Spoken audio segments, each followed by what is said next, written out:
Please welcome our experts who will share their thoughts on the humanities and the future of the humanities.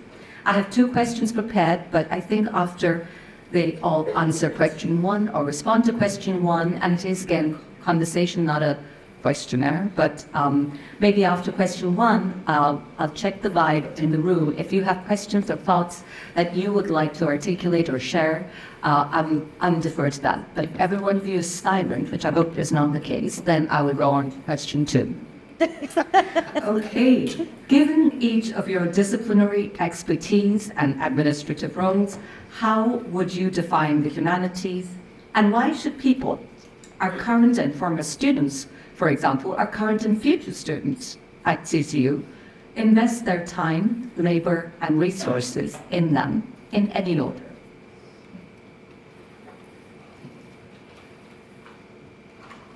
Can I get raise your hand if you have heard of South Carolina Humanities. Keep it raised if you know what we do. Right, so that's kind of the issue, right? Is that South Carolina Humanities was founded in 1973. We've been a vibrant organization for over 50 years. In 1973, we were founded as a state extension of the National Endowment for the Humanities. There are 56 such councils, one for each state in 6 territories. So like Guam has a council, Puerto Rico has a council, and we all do kind of different things. We're 501c3s, which means nonprofits. The main issue in the humanities, to me, is that we don't even know how to define it. It's a PR problem.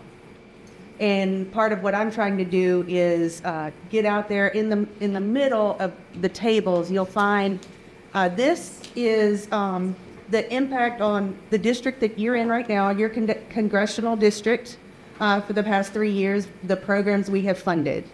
And we have one of those for each district. In the end of February, I'm starting a statewide tour where I'm going to visit all 7 districts and host an Ask Me Anything. So the first one is in Aiken, but then on March 26th, as part of the Florence Food and Wine Festival, 4:30 at Victor's Chop House. And it's going to be a discussion, basically what I'm doing here, plus a discussion of foodways, and specifically the discussion of foodways of the PD region, because we know there is one, right? So last summer, it's the first time I met Claudia. I had just started as the director of this council, and we had a convening of deans from colleges and universities across the state that came together because our funding had been cut, right? DOGE cut NEH. We lost $800,000 that had been appropriated by Congress, and we didn't know what the future was going to be.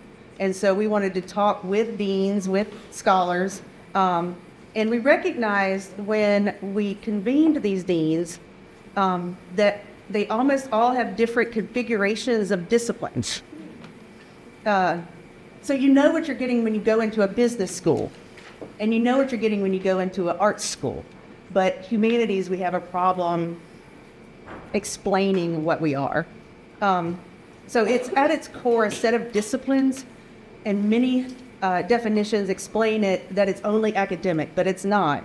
It's simply the exploration of what makes humanity humanity, and get curious about what it means to be human, what our values are, how we create meaning. And this leads to critical thinking, empathy, and creativity, which is what employers really want. So I learned recently that I think it's Baylor University has a bachelor's in medical humanities. People with a bachelor's in humanities get higher scores on the MCAT, on the LSAT, and on whatever it is for business. GMAT. Higher We make more money over the course of our lives because we can pivot, right? I have run an organization out of a university. I have been an instructor, and now I'm an executive director of a nonprofit. I could do something else later. But if you get a degree in accounting and you hate accounting, you're going to be a yoga teacher. Not really. But it's because there's actually one, and I can't remember which it is, but there's a medical school that is only accepting applicants with degrees in the humanities. Because they want people who know how to have a conversation, who can look at something from a variety of angles. The CEO of Mandalay Bay has a degree in the humanities. He can hire accountants. They wanted somebody who was a big thinker. And that's what the humanities do. So this is from the National Humanities Alliance. Quote, as more students pursue increasingly narrow and technical curricula, employers note that too many grads lack crucial skills. So in fact, a degree in the humanities can provide a competitive advantage. I would go on because I am passionate about this. And I would always ask my students who were in business school, like, what does that mean? And they don't know. So humanities is not a quote unquote wasted degree any more than a business degree is if you don't like it. Off of the soapbox now. So yeah, those are great comments. And I would say, so I'm a political scientist, and so politics used to be in Edwards, and then did you kick them out, Dean Bourne? No. I don't really know what happened. So they're not, yeah. So they're not. So I don't even know if I'm allowed to be on this panel anymore. But look, I mean, you know, to me, it's the study or the understanding of human society, culture, and experience, and that's really, really important. I'll say from my own discipline, I think we got a little bit kind of sideways. If you've ever taken a political science class or looked into political science, I mean, it is a lot of social science leaning hard on economics. Like the number of political science, the percentage of political science articles that have multivariate analysis, regressions, all kind of fancy statistics is really, really high. And there's a value in that, but I'll say individually, and I played that game for a while, but when I had a little bit more time in my career and was able to think about book projects as opposed to an article, I think my understanding of the subjects I was trying to study really, really improved. And so I'll give one example, the Southern Identity book. And we have some chapters in there where we're crunching some numbers and analyzing some data. We're looking at survey results on Southern Identity, surveys that cover sort of people from across the South. But the chapter I'm most proud of was the focus group chapter. We actually sat down and had conversations with people about what it means to live in the South today, why they choose to identify or don't identify as a Southerner. And that to me really took the learning to a better level. And so I'm a big advocate of using multiple approaches to understanding complicated issues. And I think when we draw on the skills that social scientists bring, skills that humanities bring, and so I don't know if I'm allowed to say, Tripti, but I was lucky enough to be one of the judges or the Judges Anonymous. Okay, so I was lucky to be one of the, I was lucky to be one of the judges for the competition. And so what incredible essays that the students, and hopefully some of you guys were in the room, came up with. There was also a really cool video as well. You know, it was really great to see people who had multiple, so they might have been majoring in biology, but minoring in Spanish for healthcare, or really kind of getting some really cool combinations because you could just see how their brains were working in a way to understand things. And so that's my pitch to you, is to, you know, value what the humanities do. And if you're not a humanities person, use it to supplement. And if you're a humanities person, dip your toe into some of these other methods of inquiry as well, because they can help you better understand all these complicated problems we got. So I'll turn things over to Dean Williams. Well, thank you. Let's take the, yeah, there we go. Excellent, wonderful. Yes, great answers, so I don't want to repeat them.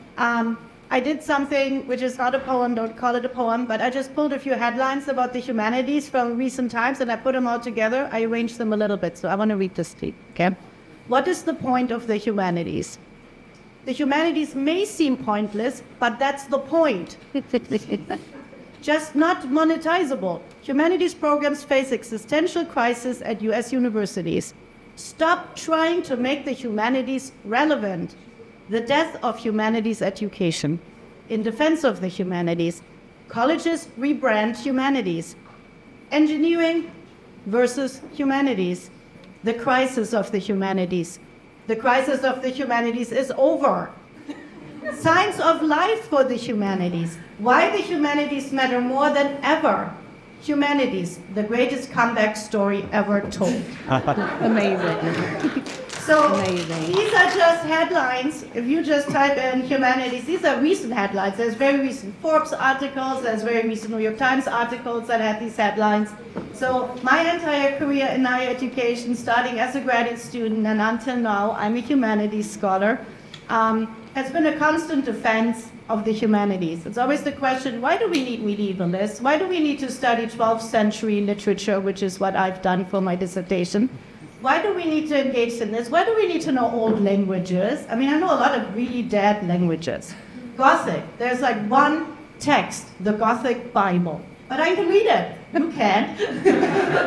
So I mean, the entire question is always, why is this important? And it's important because it's all about the humans, right, and the human beings. So humanities have been attacked left and right and from all ends. And the irony of everything is that the humanities have such a resurgence right now. And why? Because of generative AI, artificial intelligence, and machine learning. So suddenly, everyone seems to tip to the moment of, wait a minute, right? Are we really want to replace the human brain and human thinking and human feeling and human interaction with artificial and artificially generated information and ways to tell us how to do things, right, all of that. So that's amazing. So I think the humanities are back, which is really good. And we're really excited about that. They never left, but they're back in the media now, which is really nice. They clearly never left. So and I think that's phenomenal. And I want to kind of add something to what Dr. Gunter just said. If you dig a little and look at workforce skills employers want, that is phenomenally interesting because the top 5 skills are, without a doubt, and for years, humanities skills. Writing. It's always communication, oral communication, problem solving, empathy, written communication. So there are always and every time in this list, which is phenomenal. So what's interesting is adaptability. You mentioned that is one of the top skills of the moment in the 2024 LinkedIn top skills employers want. Adaptability. It's really amazing. So if you pay attention to this, there's a recent study from 2025 which reviews employers. They do this regularly. It's called NACE, the National Association of College and Employers Job Outlook. What do employers look for on an applicant's resume? Number 1, problem-solving skills. Number 2, ability to work in a team, communication skills, initiative, and strong work ethics. So keep that in mind for a minute. That's why we named our Humanities Week Humanities at Work, right? We wanted to show you all the amazing work all of you do, the faculty and students and staff in this college, but also to encourage all the students that a humanities degree is actually one of the best preparations for the workplace you can have. You just need to learn how to communicate that to your future employers. Yeah. Right? And we're working really hard on that. So there's a huge future for all of you in the humanities. You're doing the right thing. We have a new career services specialist who is working with career services, particularly for our college, which is Kareem, right there. She's going to be here to tell all our students how you actually learn to articulate why you are really, really well qualified for the job market. So that's my long spiel. So, and now I'm ready for a question. So, go ahead. So so I have this is how adaptability worked for me. When I took the job in July last year, we had lost $800,000 in funding. And we were scrambling. Were we going to be an organization? We had a discussion. We were working on a strategic plan. We stopped the strategic plan and wrote a new strategic plan. And number one goal, be an organization in 2026. We made it, right? But thinking about how we do that. And so I also study other things like neuroplasticity, and I study different ways of thinking about stuff. And there's, as a historian, I know that this is our current political era, our current attack on the humanities is a pendulum swing. 1950 something, Richard Hofstadter published a book on anti-intellectualism. They were very much against higher ed. It was thought of as the elitists. And guess what? We're still here. And I'm listening to this audiobook by Eric Larson on the beginning of the Civil War, specifically in South Carolina. And he was talking about, they called them fire eaters. So there's one from Mississippi, what is his name? He has like LPC Lamar. And he actually drafted the Articles of Secession for the state of Mississippi. And they were that day's trolls. So Lincoln actually never wrote that he wanted to do anything about slavery. But they decided that he did and said it to everybody and got everybody mad. But I know that things swing, right? And so it gives me a different perspective on the world. And there's also this idea of complexity theory. And complexity theory says that there's different kinds of problems, right? There's a simple problem, there's a complicated problem, like how do you make a chocolate cake? There's a recipe, right? Figuring out how to advance the humanities is a complex problem. And because if we knew what to do, we would have done it already, right? And the definition of insanity is what? Doing the same thing over and over again and expecting a different outcome. So what you do then are, and I think that's what Humanities Week is, a safe to fail experiment. Let's see if it works. And then if it doesn't work, try something else. But that we have the ability to change things. And I learned that from studying history, the power of a single person. So, another soapbox. Yeah, I have a lot of them. That is wonderful, profound, and now you know why they're sitting there. Those of you that were on the planning committee in the early stages of our discussions, when things must have felt way too loosey-goosey, one of the things we asked ourselves is come up with a definition of the humanities. Do you remember? It was like, what are we saying when we say Humanities Week? Whom do we include? Who should we exclude, right? I mean, my gosh, it was, and it was we left that question for the same reasons that so many of you articulated so well. But what lingers in my memory is a conversation I had when I was, so I did my high school and my undergraduate study in India before I moved to the UK and then here. But I had a conversation with my brother-in-law, who's now moved on, has died a few years ago, but he was a very famous cardiologist, and my entire, those of you who know me also know what my entire family comprises a bunch of doctors in the sciences. I'm actually, PhDs are the true, legit doctors also. Fact, the medical doctors are just wannabes. It's just true. It is fact. So anyway, my brother-in-law, fabulous as he was also a wannabe, but a wannabe humanities person. Like he wanted me to read a horrible novel that he'd written. It was like all unadulterated nonsense, right? And then he had written a screenplay because I tried to find something nice to say about his novel. So I'd said, oh, you have such a visual, just like, you're very visual. So he wrote a screenplay and it was also a disaster. But I finally, I got to be of an age where I would fight back. And I said, why don't you just be happy as a cardiologist, right? Like you have it all, just stay in your lane. And he said to me, he doesn't have the courage back then. He didn't have the courage to ask his patients why they wanted to live, because that would be really shady to ask his patients that when they're almost on the verge of dying. But he said he was always curious about that, right? You don't want to go through something that mutilates your sense of life, that something like a surgery after you have a cardiac arrest, something like getting all these stents put in you, changing the way you eat, changing the way you think of your body and mobility. So he thought, why would someone do that? And then he started making a list, right? Why would he do that? The irony is he did die of cardiac arrest, but he had a list in place, and it was things like the meaning of life, right? I want to know tomorrow, if I'm alive, if suddenly the meaning of life is clearer to me.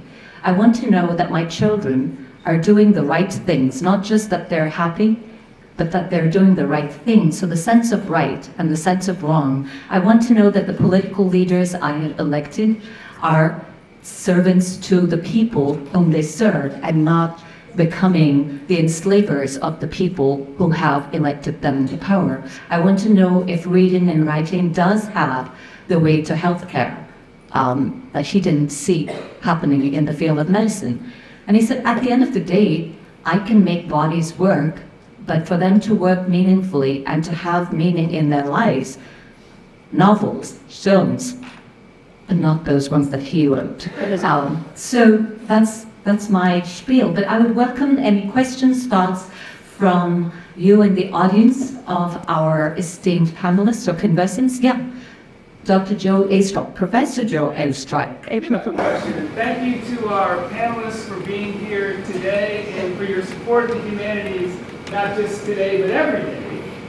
Dr. Pillai, in your wonderful opening remarks, you said that, unfortunately, sadly, we can't make every week as fabulous as Humanities Week. But we can try. We can try, right? So my question is about the future, specifically the future of the humanities here at Coastal.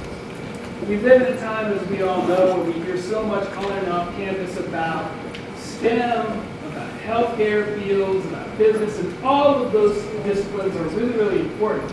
But if Dr. Bornholt is true that we are at an inflection point, this is an opportunity for the humanities here at Coastal specifically.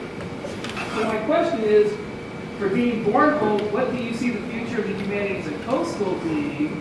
And for Provost Knotts, what do you see, and perhaps even what institutional support might the university be giving the humanities in order to foster this future that we hope will come? It's a great question. Excellent question, and this is why you all need to take us, if you haven't already, with Professor Astrup, but he is also asking the difficult question. Thank you for that. Well, yes, thank you for that. So I wouldn't be the Dean of the Humanities if I wouldn't answer the humanities will thrive at Coastal Carolina University in the future like they do now, and that's definitely our goal. I think as Dr. Gunter just mentioned, marketing is key, right? We all know this. All of you who got degrees in the humanities who are in here, and all of you who are students in the humanities, you know how important the study of the humanities is, and scholarship in the humanities, and then education in the humanities. I think it's just a lot of marketing. And we have done a lot of it in the last few years. We pushed out quite a few digital campaigns. We've seen results. We've seen results of more interest. Our numbers, can I just say that while our numbers haven't doubled in the humanities, our numbers haven't declined in the humanities, which is what's happening everywhere else in this country. So for us, it's a huge win, right? So I think a lot of this is marketing. I think a lot of it is for us to show adaptability, right? I think there's a lot of opportunity now with the rise of generative AI to think about creative programs where we can really not just fight against artificial intelligence, but find ways. Artificial intelligence literacy is right now the top, in 2025, top job skill on LinkedIn. So AI literacy. So that's where we come in. Literacy is our thing, right? We do literacy in the humanities. So I think we have a lot of opportunities here to keep staying to pivot a little bit, but also to really think about Sometimes it's a renaming of what we do. Sometimes that's all it takes, right? Because the work we do is good. It's the marketing component, I think, where we can do much, much better. And that's why I've been doing it, the collaboration, right? We don't want to do it alone. We want to work with our growing health college, because you know what? Most medical universities now require courses in art history of their students, right? Because they want them to learn to look carefully and study a piece of art and gain empathy and learn to talk about it. You know, as Dr. Pelagia said, as a doctor, you got to be able to talk to your patients, right? All these things. So I think we need to partner and make the humanities part of these growing vocational programs, which are incredibly important. So that's that. Great question. I mean, humanities are critical to CCU's future. I mean, they're critical to Horry County's future, the state of South Carolina's future, the United States' future, but certainly to Coastal Carolina. I mean, I think the majors themselves, they're important in and of themselves, and we need to continue to figure out how we get students to major in humanities, constantly think about how we can kind of update and improve majors when those opportunities exist. But exactly what Dean Bernhold said, I mean, we're going to probably grow healthcare programs. We're going to have a Doctor of Physical Therapy program coming down at Coastal Carolina in the next couple of years. And so figuring out how we can be second majors or minors can also be really, really important. We're putting together something called an academic program portfolio plan, which is basically kind of a roadmap over the next 10 years. What programs do we want to add? And, we definitely need to make sure that the humanities are well represented in that, some of the ways that Dean Bornhold said. And then I guess the two final things I'd say, Joe, to your question is, I think we've got to continue the strong tradition of engaged community-based learning that this college is so good at. I mean, so if you haven't heard, I know the faculty have heard me talk about this, but maybe some of the students in here haven't heard, we were named a Carnegie Community Engaged Institution, which is, thank you for that, really, really excited. And so basically only about 5% of universities have this distinction. We're the fourth in South Carolina, USC, Clemson, and the Citadel. And that wouldn't have happened without the faculty and the students in Edwards taking the things that they're teaching and the things they're learning out into the community and learning with the community, learning from the community and learning with the community. And I guess the final thing is to continue to think about kind of outreach efforts in pre-college stuff. I mean, so I'll say probably one of the first times, some of my best memories on Coastal Carolina campus, maybe the second time I ever came to campus, was my daughter participating in National History Day. And so that's something Coastal continues to do. I know it's a big lift. I know it takes a lot of extra work, but you're getting students. When my daughter did it, was in the 8th grade, and to get an 8th grader really excited about a topic in history has made a big impact on her and really shaped kind of the direction she wanted to go in high school and ultimately in college. And so those are some of the things I think about, but Coastal will not be will not fulfill its full potential if the humanities aren't a big part of that. I just want to add real quick that I did not come to this position in the traditional manner. I didn't start college until I was 31 because I didn't have the money for it. And it always felt like it was not attainable to me, that they gatekept history, that they gatekept critical analysis, that they gatekept. And so I came at it from that, which is why I believe in public history, which is wherever the public and history meet, in my mind. So the teen program that I'm going to reinstate this coming summer is just for this, is because they learn all kinds of humanities. We go on field trips, and we talk a lot, and we write poetry, and we talk about our poetry. One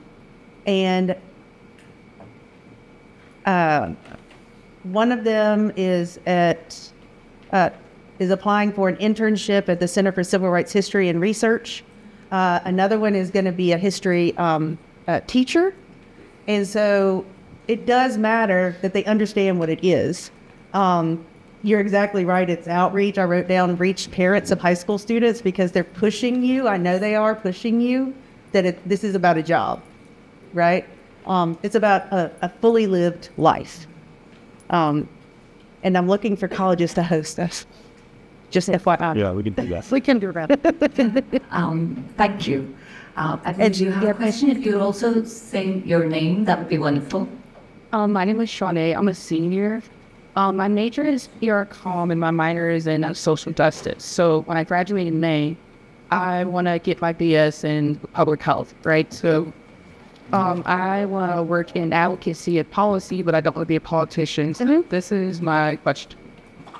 Do you think that the reputation of the humanities ties into politics? And if so, why do you think that politics have such an impact on how people that are not in the humanities field view humanities as weaker degrees or majors? Because, like, I know marine science and that's like a lot of people come here for that. So that's most of my friends, and we'll go out in public like, oh, what's your degree? Like, oh, my molecular, cellular, blah, blah, blah. All the lures. And they get to me, they're like, yours, and I'm with communication, but their smile just drops, and I'm like, I'm okay, asking. So that's my question. Like, Wow. Profound. It is, and very important. Yep. One of the things I study is health, activism, law, and medicine, right? Why do I study things like maternal mortality? I study things, I study a lot of things. I'm endlessly curious. And it is not a weak degree. It's a very hard degree. And think about, there's a woman named Leanne Bell, and she published a book called Social Justice, Storytelling for Social Justice. And she says there's different kinds of stories that we tell as a community. And one of them is the American dream, right? We all know this. The American dream, you work hard, you're gonna make it. I know a lot of people who work really hard and have several jobs and don't have health insurance. That's not it. But the narrative is, it's your fault, right? When it's not, right? So think about why people think this is a weak degree. Why do people think being able to analyze complicated issues is a weak degree? And there's a reason. It's, so stick with it. I think part of the problem is there's been this long divide between hard skills and soft skills, right? The hard skills are the ones you just mentioned with the complicated names. And the soft skills are the humanities skills, right? And that's just kind of, and there's so much that's so loaded, right? The word soft alone versus the word hard. So, and that is one of the really big problems, right? Every employer, every statistic about every employer, they want people with the so-called soft skills, right? But calling it a soft skill is already loaded with some kind of like, no, hard is what will get us to life, right? That's tough, and that's that tree strong. But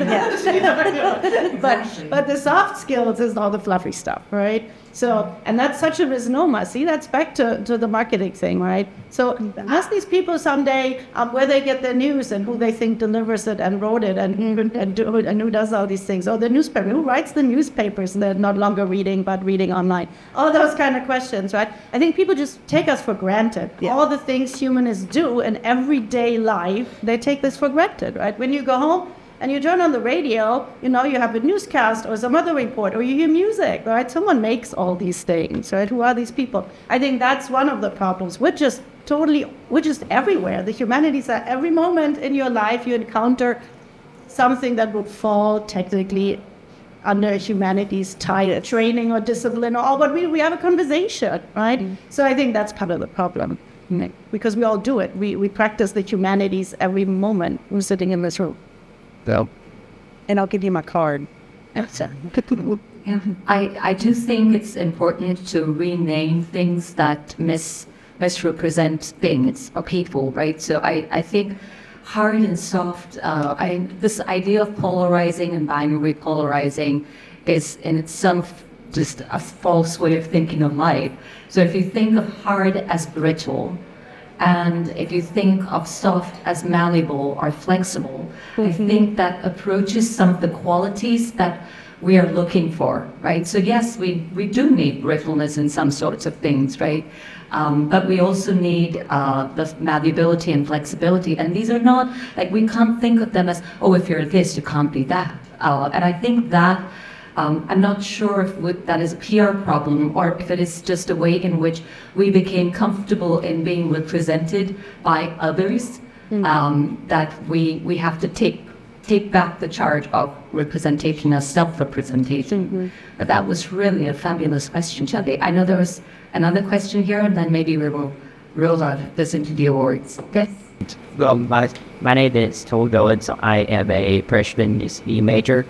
My question for the panel is, how would you define the digital humanities, and what can we do, not just as Coastal Carolina University, but as a society to better promote the digital humanities? Yes. It's fire. So I have an idea for a map, right? Using, is it GIS? Using GIS, making a map where you look at the history of a place by layer, right? So the bottom layer is when indigenous folk were here, right? When the Choctaw, Cherokee, hundreds of different tribes were here. And then the next layer is when white folks came in and said, oh, nobody's here, this is ours now, right? And then the next layer, right, and it goes by layers and you could tap it. I think that would really get people involved. And then you come up with a project and you write a grant to the South Carolina Humanities and we say, this is amazing, here's $10,000, right? You work with a network of humanities professionals and you say, how did you do that? Because that's why they're here. They want to help you. And there's one kid did, not a kid, y'all are adults, Ghost of the Horseshoe as an app where you walk around, you remember that? And you can hold up your phone and it shows you the history. And like they did one in Ward 1 in Columbia. So there's a lot of different things. And story maps are really big. A lot of people are using story maps. And I'm all about getting it out, right? I don't want to gatekeep the history because it belongs with the people. Yes. I think, sorry, I have this delay. I think access is a big word, right, for digital humanities and the importance of it, to get it out to the people, right, but also to make research much easier, right? Yeah. So that medievalist, right, if I before everything was digitized, if I wanted to look at a manuscript, I had to travel God knows where to go to a library, get access to it, look at that, have someone put on their gloves, get that medieval manuscript out, let me look at it in a special room, and then I travel back. That takes weeks, right? And so now most of these libraries have all these materials digitized. So suddenly we have access to so much material, right? And we can, all of us, right? It's free, it's open. So what a difference it makes. How much knowledge has been made available through all of this, right? And I think that's fantastic and phenomenal. And so I think it goes both ways. And it's really important work. Keep going. Yes. Good. It is. Yeah, and I would say for those of you that are students in the room, there are lots of competitions in which your ideas can be tested in-house, right? Dr. Gunter brought up this idea of it is safe to fail in some places, right? And the undergraduate student competition is a place where it's safe to succeed and it's safe to, you're not failing because you have done something which is exceptional, right? So do showcase your skills and your talents because they get identified. And we would love to encourage you by identifying you. So do show up and so glad you asked these questions, both of you.